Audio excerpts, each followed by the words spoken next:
রাজনীতি, যে বড় দল সে সঠিক, আজ আবার নতুন করে প্রমাণ হচ্ছে। বিএনপি যা চাইবে তা হবে, তার কারণ বিএনপি বড় দল। এরকমই ব্যাখ্যা দিল আপনার সালাউদ্দিন। দেখুন, আওয়ামী লীগও তো বড় দল ছিল। আওয়ামী লীগও তো বলেছিল সংবিধান সংবিধান সংবিধানের দোহাই দিয়ে আওয়ামী লীগ যখন বিএনপি জামাত শিবিরের উপর তাণ্ডব চালিয়েছে, গায়েবী মামলা দিয়েছে, জুলুম নির্যাতন চালিয়েছে, তখন তো আওয়ামী লীগ একই কথা বলতে যে আমরা সংবিধানের আলোকে রাষ্ট্র পরিচালনা করি, আমরা বড় দল। আজ বিএনপিও সেই পথ বেছে নিচ্ছে। দেখুন, বিএনপি আজকে বলতেছে আমরা তো বড় দল। তো বড় দল হলে কি আমরা জনগণ পানি খাবো বড় দল দিয়ে?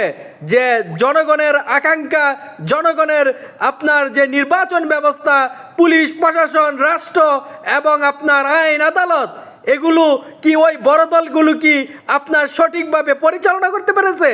এত বড় দল বলে তারা যে অহংকার দাম্ভিকতা দেখাচ্ছে, আবার নতুন করে বিএনপি সেই কথাই বলতেছে। এটা দুঃখ। এবং স্বাধীনতার 54 বছরের মধ্যে এই বাংলাদেশে একটি স্বচ্ছতার জবাবদিহিতার নির্বাচন হয় নাই। আজ বিএনপি আবার ক্ষমতা যাওয়ার জন্য আবার তারা অহংকার দাম্ভিকতা দেখাচ্ছে।